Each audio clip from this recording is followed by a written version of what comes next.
शिवलिंग प्रकट होने की कथा। शिव पुराण में वर्णित यह कथा ब्रह्मांड की रचना, पालन और संहार की शक्तियों के संतुलन को दर्शाती है। यह कहानी केवल भगवान शिव की महानता ही नहीं, बल्कि अहंकार के विनाश और सच्ची भक्ति के महत्व को भी समझाती है। एक समय की बात है जब भगवान ब्रह्मा और भगवान विष्णु के बीच यह विवाद उत्पन्न हुआ कि इन दोनों में सबसे श्रेष्ठ कौन है। ब्रह्मा ने कहा, मैं ही सृष्टि का रचनाकार हूँ। इस संसार की हर वस्तु, हर जीव मेरी ही सृष्टि से जन्म लेता है, इसलिए मैं ही सबसे महान हूँ। विष्णु ने उत्तर दिया, मैं इस सृष्टि का पालन करता हूँ। यदि मैं इसे संतुलित और संरक्षित न करूं तो यह नष्ट हो जाएगी, इसलिए सबसे महान मैं हूं।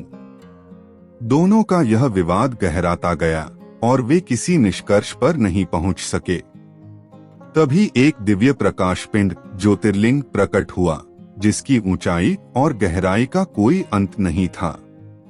पूरा आकाश उस दिव्य प्रकाश से जगमगा उठा और अचानक आकाशवाणी हुई, जो भी इस अनंत प्रकाश स्तंभ का आदि और अंत खोज सकेगा, वही इस सृष्टि में सबसे श्रेष्ठ होगा।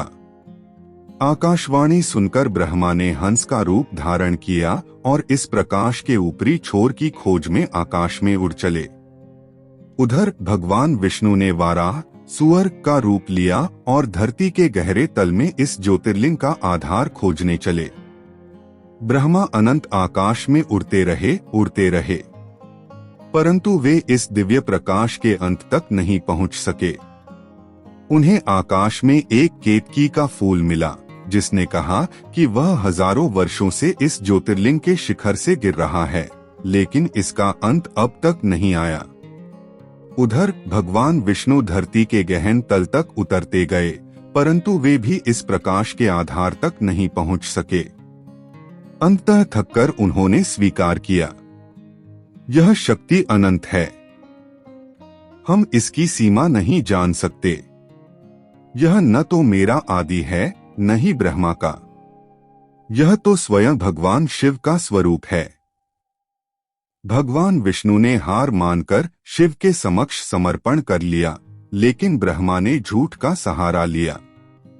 उन्होंने केतकी के फूल को साक्षी बनाकर कहा कि उन्होंने प्रकाश स्तंभ का अंत खोज लिया है।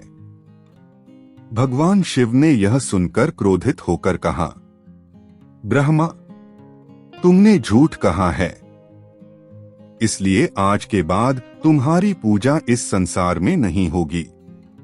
इसके साथ ही केतकी के फूल को भी श्राप मिला कि वह अब शिव की पूजा में स्वीकार नहीं किया जाएगा।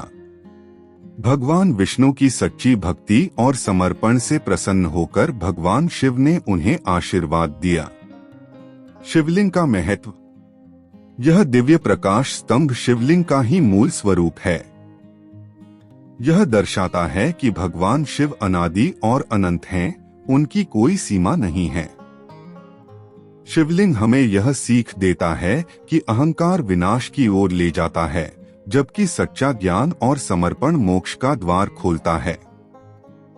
इसीलिए शिवलिंग की पूजा करते समय भक्त निर्विकार होकर भगवान शिव के अनंत स्वरूप का ध्यान करते हैं और आत्मज्ञान प्राप्त करने का प्रयास करते हैं।